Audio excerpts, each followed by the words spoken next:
you're in a town of 2,500 and you got a vibrant church community that's beyond the hour on Sunday, you legit become part of that town, and people, good gossip spreads, life transformation stories are talked about, the needs of people are met.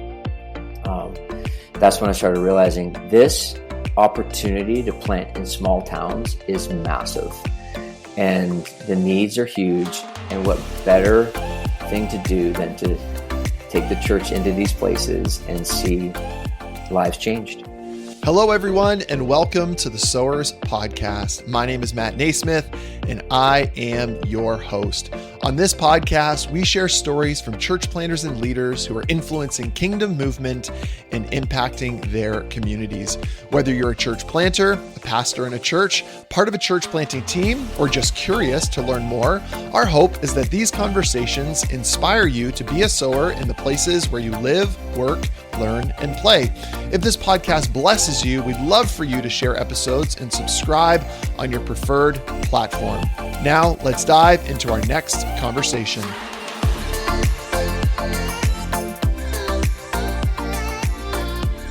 Welcome, friends, to the Sowers Podcast. Thanks for joining us for this conversation and this episode that will hopefully encourage and inspire you to become a sower in the places where you live, work, learn, and play.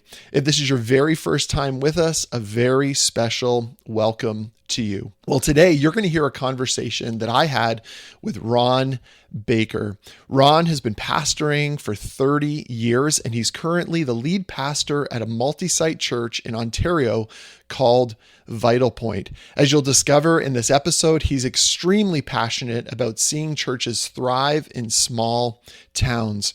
Ron is married to his amazing wife, Desiree. They have 2 sons, 2 daughter-in-laws, as well as 2 incredible granddaughters. He loves sports, and he's active at a CrossFit gym. Well, without further ado, here is that conversation with Ron Baker. Well, Ron Baker, welcome to the Sowers Podcast. Thank you so much, Matt. It's great to be here. I've been looking forward to this conversation. And when you contacted me a while ago, I was like, oh, this is so great. I can't wait to talk with you and chat with you about what God's doing in churches across Canada and also in Vitalpoint. So I'm super stoked for this. Oh, well, thank you. Yeah. Well, hey, I'd love to jump in right there with Mm-hmm. Vitalpoint. You and your church recently celebrated your 10-year anniversary. Would you share with us what's been the most rewarding part of leading Vitalpoint Church to this point, and how have you seen God work in your church over the last 10 years? I'm sure you've been reflecting on that significantly recently. Yeah, Matt. I mean, when we launched it in 2014, we basically took 2 faith communities and merged them together. So there was a church plant in North London that was looking for a pastor, and they had asked me to go and be their pastor, but we didn't really feel released at that point from the church that I was working with in south part of London. And so as it unfolded and things were moving, we sensed, okay, let's see if they'll merge with us. And so in 2014, they did. This church courageously closed their doors, merged with the church that I was part of. We relaunched. We brought 100 people with us. It was a beautiful story of courage and stepping out by faith. But what was interesting was when we started, honestly, Matt, we thought that we would be like the next large church in London. We thought we'll see this thing grow as large as God saw fit, and we would work hard. And then it started about end of 2015 into 2016. We started realizing that it wasn't called Vitalpoint at the time; it had another name. That we were going to untether from the church that we had been working for, Desiree and I, my wife and I, have been working for, and we were going to go out on our own. And God was just doing great things, and so we did all the steps for charitable status and all that kind of stuff. And then 2017, 2018, God started really reshaping the vision of the church, and we started seeing groups of people start coming from Huron County, which is north of London, into into the city to come to church, and they kept bugging me. Honestly, Matt, they wore me down, man. They wore me down. They kept saying, plant a church up near us, plant a church up near us. And I legit said to them, only mega churches plant churches. We're just this small group of people, a couple hundred people. And I don't think that that's something that we can do. And then through the course of that time, Matt, God started reshaping this vision for what is now called Vitalpoint Church, 10 years in, 4 locations in small towns. And the big learning and the celebration for me is to hold what you think is the vision loosely so that God can repurpose it. And there was grieving, there was a process of releasing all that. But 10 years in now, I look at what God has done in taking us down this incredible path of planting churches in small towns. And we've even moved our flagship, we call it flagship location, which I'm the site pastor of. We moved it out of the city into a little village called Poplar Hill. It has like 200 homes. But then the 10th anniversary celebration, Matt, I did not see it coming. Like, it was, the planning all went in. I mean, it was a big event, catered food, the whole thing. And hundreds of people from Vitalpoint showed up to celebrate the service. Just a church in North London, thankfully, allowed us to rent their facility, which was big enough to house all the people. And God just did wonderful things in that event. It went for 2 hours. It just kept going. And we saw a powerful move of God igniting things inside of people. And I think when you're a multi-site church like this, that's in small towns, you can actually lose sight of the bigger picture of what is happening. And so when you gather like this, you bring hundreds of people together from these small towns. They start realizing, oh, wow, this is actually a movement that's happening. And so I woke up Monday morning after our 10th anniversary, Matt, and I was like, I believe God just shifted something in our church and preparing us for this next 10 years. And so it's, and the response from people has been overwhelming, like, to watch the people part of Vitalpoint Church. Like, I mean, we're very passionate about planting in small towns. And what is so beautiful is right into the context of our church, people start reaching out to us. You know, we're Site 5, you know where Site 5 is, they say to me, and they're like, they want to know because they're so invested in it. And so the celebration of the 10th anniversary, Matt, was a beautiful demonstration of a greater vision that God had for Vitalpoint Church, and to bring everybody together like that. It was really beautiful. So. Yeah, no, take us back a little bit. You were saying 2017, 2018. Mm-hmm. So you'd gone through this church merge. Were the two churches at the time part of the same denomination? Yeah. Like, was there synergy that way? So denominational synergy. And then, So you come together 2018, you said God started just shifting some things in yourself and your wife. Can you talk a little bit about what those shifts were about? Because eventually, as we'll talk about, Vitalpoint Church has a very strong culture now around small communities, around planting in vibrant small communities. Was it that? Was there a shift in your thinking? You said you moved out of the city. Can you take us back there a little bit? Yeah. So we moved out of the city. We actually bought the building during COVID, believe it or not. It was not a very smart move, but God had plans for it. So let me take you back to 2017. So I've been pastoring now for over 30 years. So back in 2017, I started examining my leadership.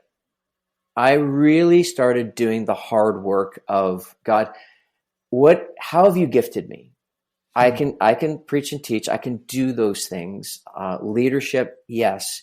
I was part of a church in London that was a few thousand people, lots of staff. I was in that context. But in 2017, I started praying through Ephesians 4, the APEST, right? Apostolic, Prophetic, Evangelist, Shepherd, Teacher. And I began realizing, and God revealed to me through a number of voices in my life, and also some deep work that I had to do personally, that God had given me this apostolic wiring to be able to lead locally and translocally. So when you begin to see this group of people that start pushing in on us to plant a church in a small town, north of London, I started realizing, Matt, I think God's actually gifted me and wired me to do this. And so Desiree and I had to go on that journey of rediscovering again after I guess it would have been, I can't do the math quick enough. We would have been in ministry maybe 27 years at that point. And I think the learning for us was, it's easy to settle and do ministry out of the muscle memory, but it is the deep work that you have to do as a leader if you're going to continue to adapt to what God's work is doing, especially in the church that you're leading.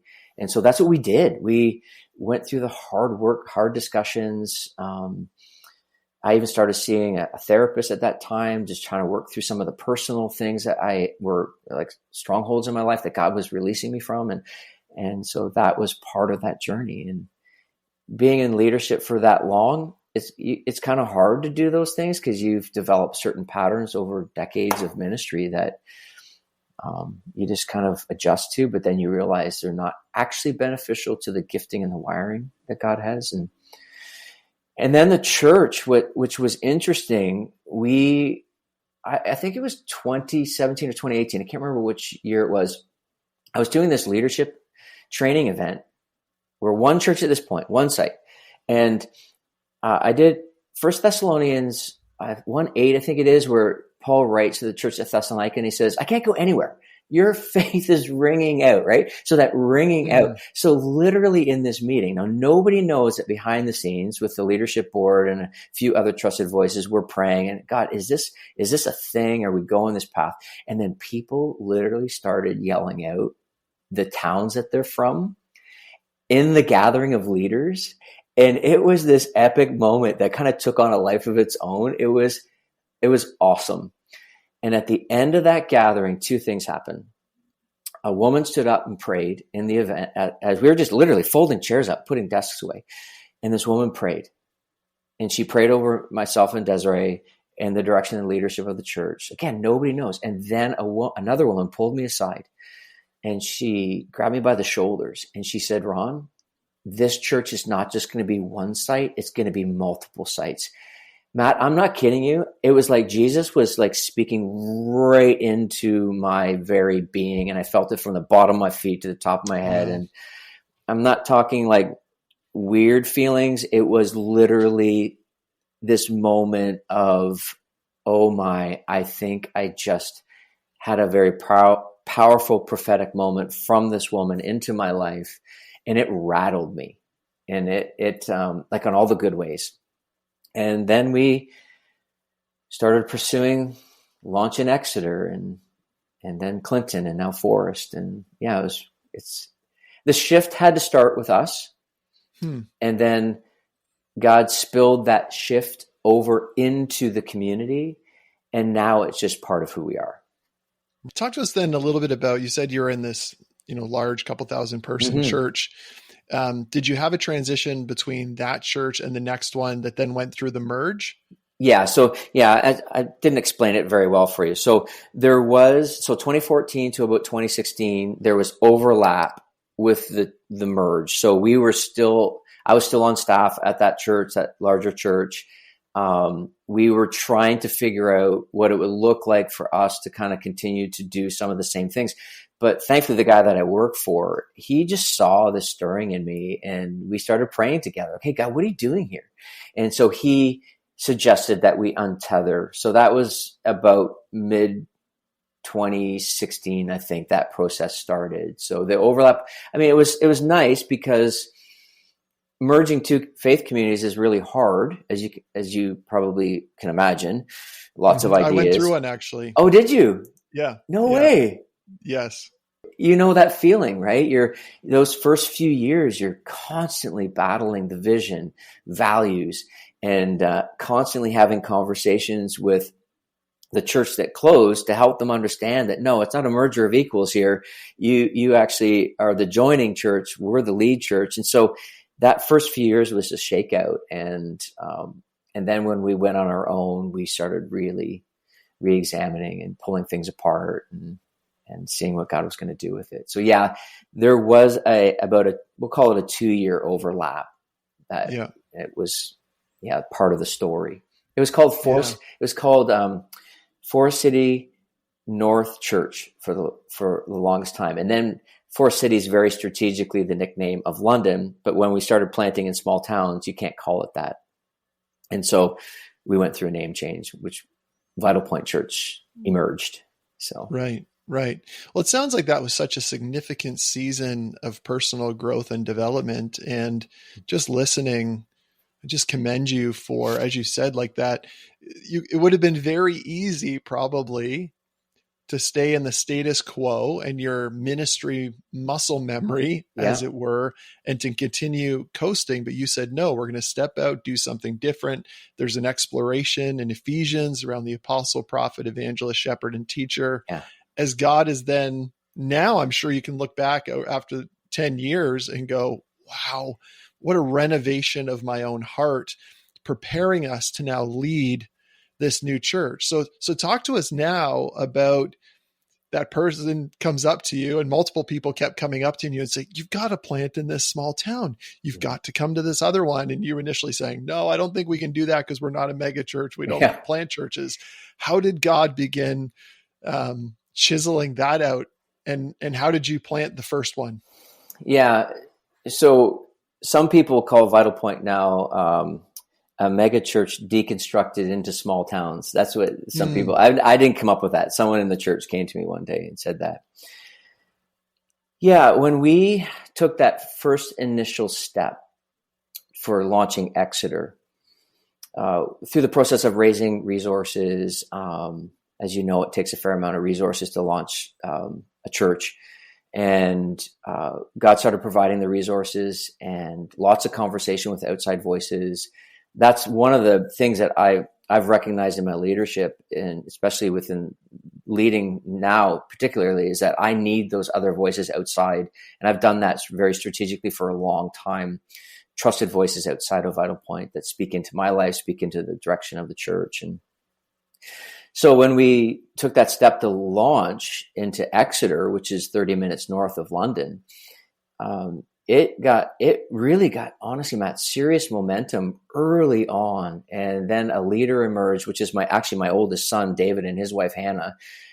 They actually lead that site, and he's got overarching responsibilities now that he's been doing this for 5 years. But it really was a big learning curve. And at that time, I would almost say that I figured, okay, great. We got a site. We got another site. That's kind of fun. And I, at that point, wasn't really thinking beyond that too much, because so much focus was on that.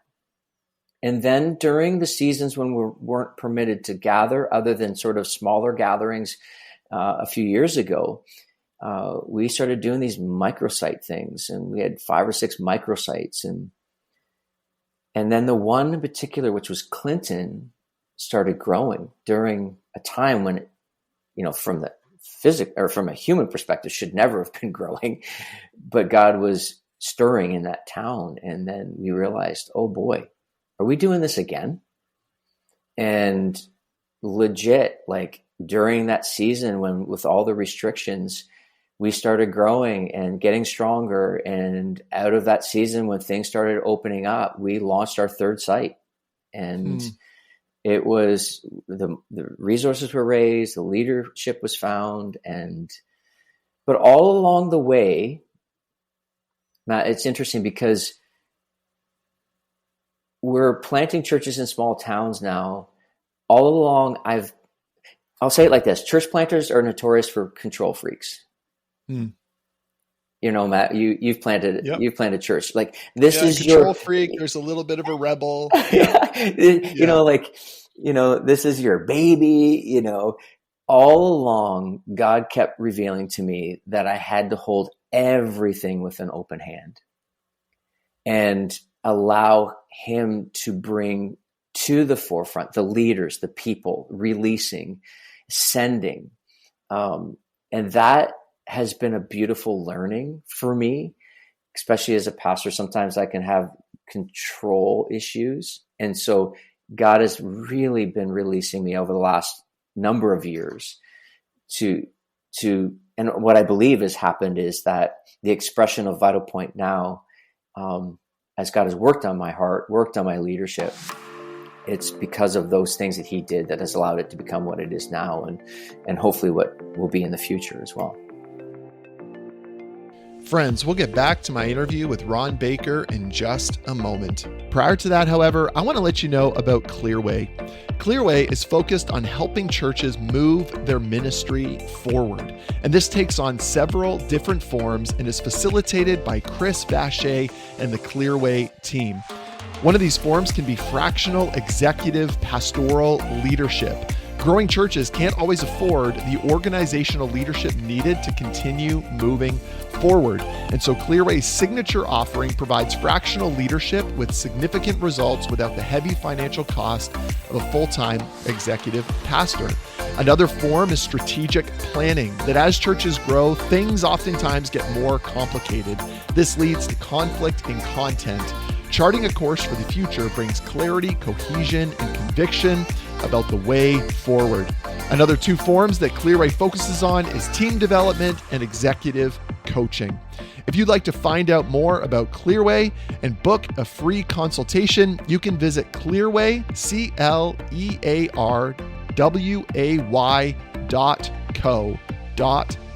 clearway.co.co. Once again, that's clearway.co. And now back to my interview with Ron Baker. So speak to us a little bit about the practicalities of a micro community or a little micro church. Are they watching Vitalpoint services in the context of a living room, and then those grow and more people are invited, and then a new home starts, and then you have a new gathering of people within a particular region?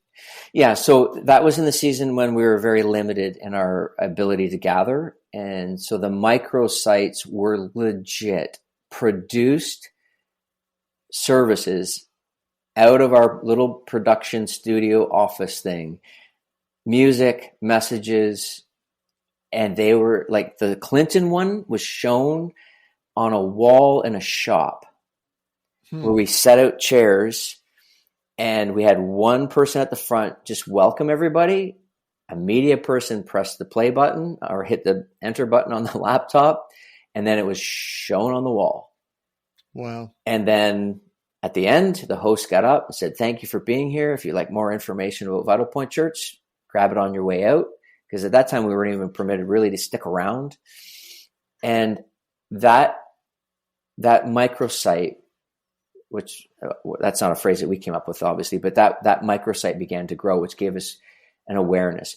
We don't necessarily use the microsite strategy as much anymore, but I will say that it re-entered the conversation around, particularly the site that I'm part of in Poplar Hill. It's growing now almost too big. There's too many people. So we've been wondering, do we actually try to go back to the creativity of the microsite again in a town that's fairly close to Poplar Hill, so that we can relieve the pressure of this location? So we could maybe take 30, 40 people and do a microsite and see what God would do. Again, that is in the very beginning stages of conversation around, would that strategy work again? Because that season back then, we all got super creative. Mm-hmm. And I don't want to lose that creativity in the future for church planting either. So we might look at it again in a more serious way. Yeah.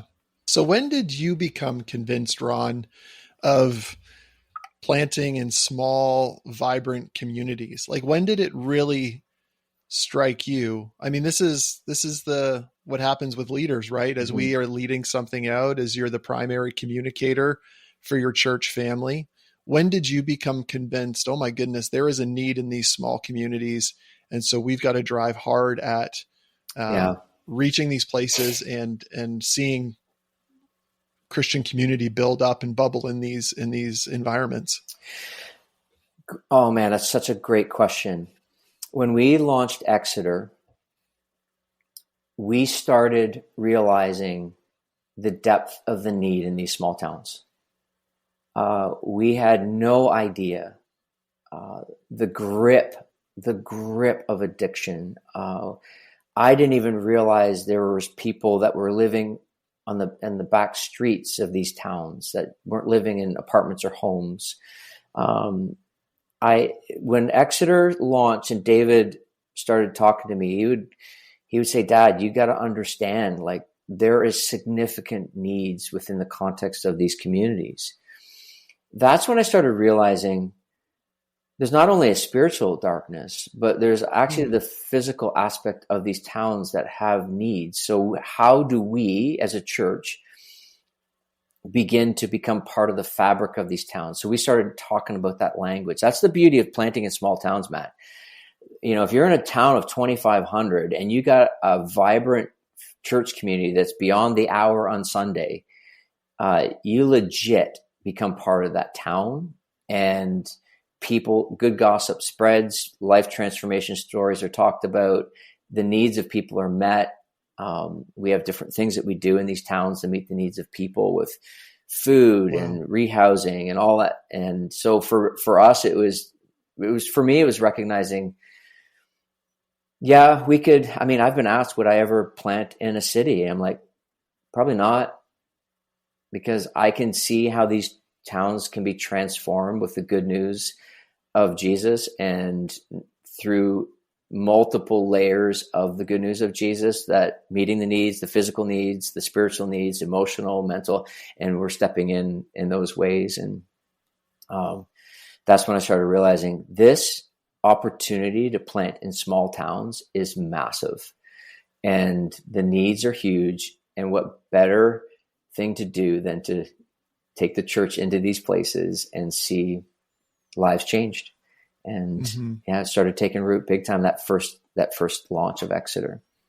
Yeah. You have a video on your church website, and I'll provide a link in the show notes to your church's website, but this really powerful video about the ministry of Jesus and how Jesus, I think even specifically at the beginning of Mark, where, he's been spending time in a small town. He's preached in the synagogue. He's healed people. Once the sun went down, once Sabbath is kind of concluded, the morning he gets up, he goes and prays. The disciples are like, there's more people. And he says, no, I must continue going to preach and teach to the small towns. And your video was essentially those words. Yeah. So again, talk to us about how this ministry model of Christ has also challenged and convicted your church around small towns and communities. Yeah, that video, I had forgotten about that being on our website. So we've just, at our anniversary, we've gave everybody, I know not everybody's probably watching a video of this, but we gave everybody orange bracelets that say, it says, for God so loves small towns. When you study the life of Jesus, you begin to realize that the vast majority of his ministry was done in rural, small town settings. Like Galilee was made up of over 200 rural settings, villages, and so on. Obviously, he would minister in the cities too. But I really was convicted around that passage that you just referenced in Mark chapter 1, where, the needs are great here, but we must go to the next town. So I literally have a calendar on my office wall here with a big circle around southwestern Ontario. And in the bottom right-hand corner, it says, let us go to the next town so that I may preach there also. One of the visions that God gave David, our site pastor in Exeter, back a number of years ago, was footprints going through, he's in his early morning devotion time, and footprints going through the main street of a town. And it was as if Jesus was laying footprints down, and then water was filling the footprints. So the living water was being experienced in the town. And so part of what we look at is, and prayerfully discern this, is, okay, where and what towns has Jesus walked through again and laid down footprints, and then he turns and invites us to follow him. And that all comes out of Mark. I had to look it up because I always think it's Mark 1:36. It's actually 1:38. Let us go to the next towns. That started taking root, and where it really began getting serious momentum is when people in the church, like, legit got so fired up about it. Wow. Chris Vacher, you interviewed him. Chris has been working with us now for 3 years, and we have gotten so laser clear on our mission, our vision, and what we call our kingdom assignment. That's a phrase that's emerged in the last few years. So this is like, even Matt, even students, like last summer, a family contacted me and said, hey, we were driving through a small town on vacation, and our 13-year-old daughter yelled from the back, hey, I think I should talk to Pastor Ron because I don't see any churches in this town. Wow. That's when I started. That's, again, these moments where God is the confirmation of, this is what God has called you to do. This is what God has called Vitalpoint Church to do. And to really take this message of Jesus seriously into these places where it can look, honestly, like the church is dying. I mean, you and I know that churches' doors are closing in all these towns. Buildings are being left vacant. But the needs are even higher than ever.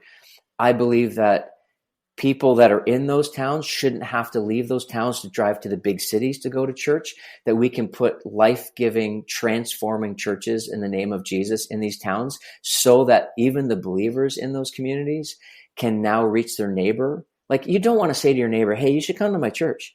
Well, where is it? Well, it's 45 minutes away.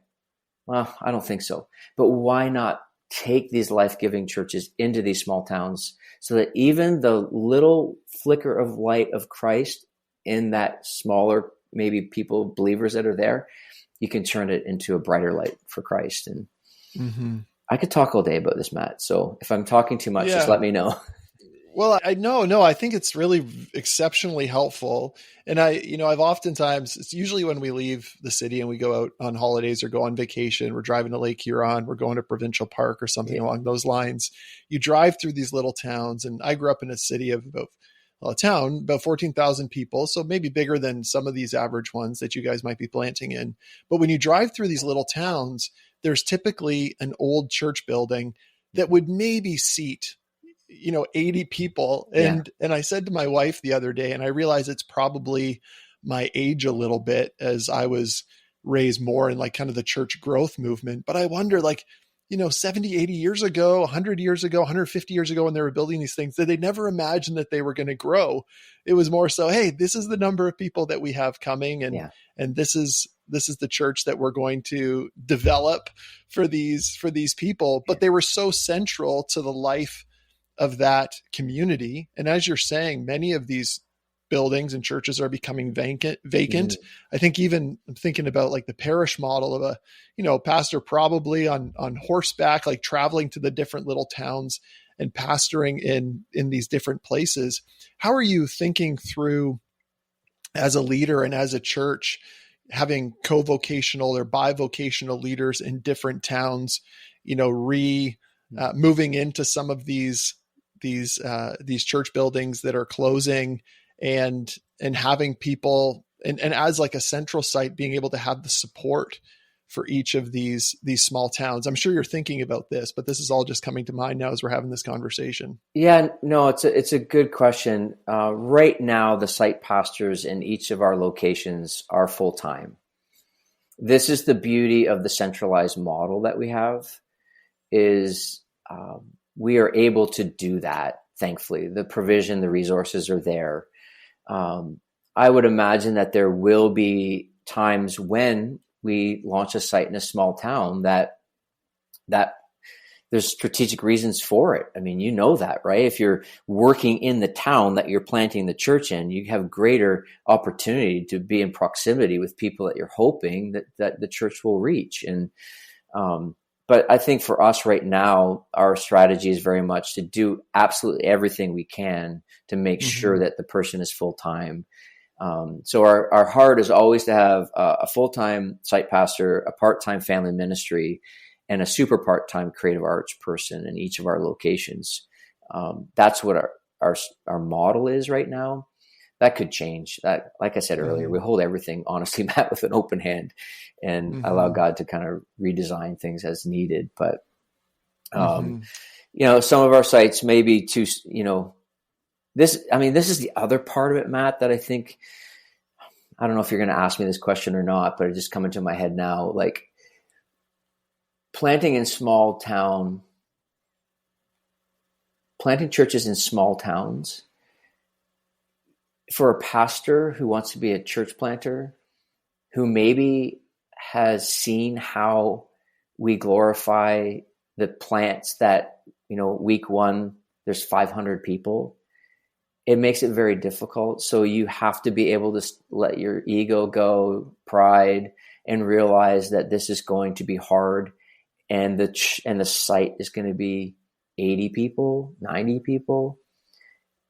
But within the model that we have, each site realizes their responsibility to reach the next town. So there is a unifying aspect. So our Forest location, for example, it's only 6 months old. The pastor, Tony, he knows part of his role and responsibility is to start praying for the surrounding towns that we might be planting in. But I don't know. I'm off track of what you asked. Sorry, Matt. I was thinking about how hard it is planting in small towns because, Well, let's share some more of those challenges that you've faced. It hasn't, I'm sure the last 10 years have not been all roses and sunshine. So what have been some of the challenges that you faced, and how have you seen God guide you through them? First challenge I would say, is finding the right leader. Finding the right leader for a site is absolutely essential. And I've had to own the fact that on one occasion, I hired the wrong person. And I think my enthusiasm and excitement to hire this person got in the way. And I had to own that with our team. I had to own that with the board. And they're gracious and kind enough with that. But that was a tough learning. So we've really, like Forest, for example, our fourth location, Matt, we had pulled the trigger on the actual launch date for weekly gatherings, because the church is launched long before you launch the weekly gatherings in these towns.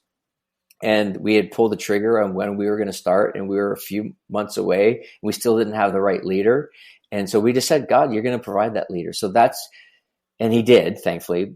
But those are the challenges when it comes to making sure that you have the right leader in place. Challenges sometimes can be people, right? I'm not meaning people that make things difficult. I mean, just the resource of people. When you're in a portable situation, for example, in some of these towns, it can be exhausting when you have so few people. And so you have to be very wise and strategic around how you help guide those site pastors in those experiences. So we're okay with not launching with student ministries. Like only 2 out of our 4 sites have student ministries. The other ones don't, because we don't need to. We're not yet. Maybe someday we will. There's also challenges that are the unseen challenges. When you take those steps, Matt, and into these towns, the spiritual darkness and the evil that has gripped many of these small towns is not just going to roll over and go, oh, welcome to town. Like there are some things that we're dealing with one of our sites right now that we've strategically planned time of prayer in that town. We're going to walk the town. We're going to be praying through the town. We're going to be seeking God on what he wants to do with that town, reveal the strongholds, because there seems to be a very dark presence over that town that needs to be released. And some people have been talking into our lives about that. So that's a challenge. Resources are always, as you know, resources in church world, but thankfully God's been kind enough with the provision. And but we continue to focus and pay attention to that on the resource side. Yeah. Mm-hmm. Another challenge might be actually, where's our next location? Because we want to have 6 sites by 2027. And we have an idea of where site 5 is, but we continue to wait for God to kind of leave more breadcrumbs out for us that we can step by faith. So, yeah. Of your sites so far, this question just comes to mind. How many of them have been somewhat reactive? Like there's a group of people that is, engaging one of our other sites from this small town. And so it creates a core. And how many of them have been more proactive to say, hey, what's the next city or what's the next town that we can pursue? That's actually a great question, because part of what we've recognized is So for example, when we think about our fifth location, we've been really examining, okay, where is a pocket of people coming from? And we're able to identify that, and we can say, oh, there's 15 or 20 people that are coming from that town. They already get the culture understanding of who we are. And then it takes the work of sitting down with them and vision casting for their town in which they live in. So they don't have to drive the 25 minutes into the other town. And so we do that very strategically. We prayerfully look through that stuff. And then periodically, and it hasn't produced any fruit yet, but periodically we do have churches reach out to us and say, hey, would you take us over? Would you come in? We've got a building where our numbers are declining, but we believe God's moving in this town. We just don't have the horsepower. Would you come in and bring everything that Vitalpoint Church is about, and we'll donate the building and so on. We've had a few conversations like that, but nothing has materialized yet. But those are strategic moves that we look for and pay attention to. Yeah. Earlier you talked about just this few weeks ago, the 10-year anniversary, and you felt like there was momentum created as these different churches that are all part of Vitalpoint came into one place, had a meal, celebrated what God has done. Where do you imagine Vitalpoint in the next 5 to 10 years? Yeah. When I woke up on that Monday morning, I felt like there was something shifted in all the good ways. And part of that realization is of the next 10 years, 5 to 10 years, is strategically around what we're now calling the greenhouse residency. And we just had our info night the other night, and we are looking to train and equip future staff, site leaders, potentially site pastors, and we would give them a 2-year biblical training. Mixed into that is 2 years with leadership training, and then they would serve and lead somewhere in the context of a site, a department. We would move them around for different experiences for the purpose of, at the end of the 2 years, examining, trusting, is God leading them into staffing position or leadership roles. And so we announced that at the 10th anniversary, and the response of the community is amazing. Like they cheer. Like, it's so weird. It's like, this is church. You're not supposed to cheer, And and then the other piece of it is, Matt, is I believe God's leading us to develop a network for churches in small towns, specifically for small towns. It's something that we've been working on for a while, and I announced it at the 10th anniversary. And I believe that in the next 10 years that God is going to use Vitalpoint Church strategically in the focus of small towns. Just in our area, Southwestern Ontario, that will support and help and learn together in partnership of how to help our churches thrive in small towns, because the opportunities are endless in these towns. There's a stirring in these small towns. I believe God is stirring people, and I have this deep conviction that God is going to use us. And even though we have 4 sites, Matt, I joked with someone at lunch today, it's not like we know what we're doing. Like it's just this continued steps of obedience and saying, yeah, we've got Chris Vacher and working with us with Clearway. We've got other strategic voices, and we're just taking these steps of obedience, and then we see what God does and glorifying himself. And so through the greenhouse, through the network, that's the next few years. Plus, we're not going to take the throttle off of planting in small towns. And also there's a global aspect to it. There's an organization, a group of people in India that have been watching us for 3 years. They're planting churches in rural India, and they've asked us if we would encourage them and help them a little bit. So we're trying to figure that piece out over the next while. I'm going to make a trip to India and go and listen to their story and encourage them. And meet some of their people, some of their pastors, and I'm going to take David with me, and the two of us are going to go. And it's actually a father-son duo in India that's doing church planting in small towns. I thought they were messing with me the first time they reached out. Wow. I'm like, hang on a second. We're a father-son planting in small towns, Ontario. So I legit thought they were, messing with me. But so the next 10 years, it's continuing to develop leaders, the network, and planting more churches in small towns. Ron, thank you so much for taking the time to be on the Sowers podcast. And and I'm sure our listeners will continue to pray for you and Vitalpoint Church. Mm-hmm. And as I said, we'll link Vitalpoint Church in the show notes, and people can come and learn more and even reach out to you if they have some more questions.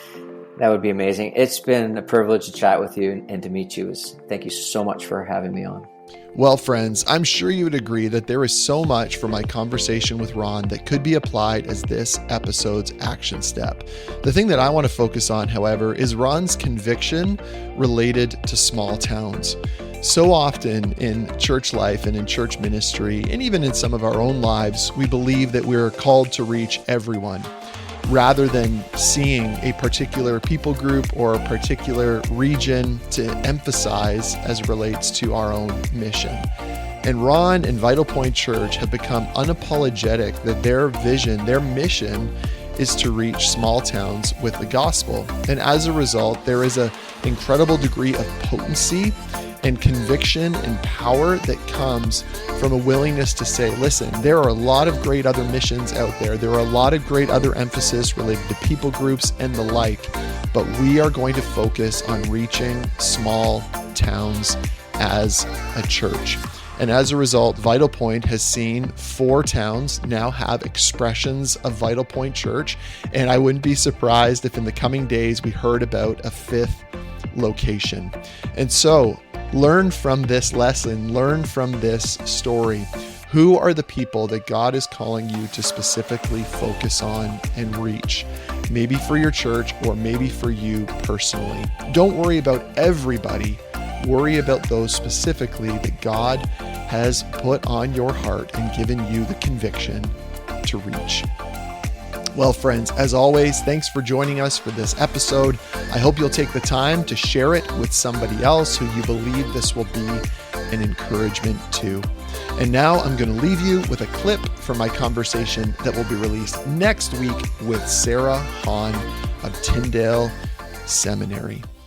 I find in Canada specifically and in North America, there's that saying where Satan says, if you can't make them sin, just make them busy.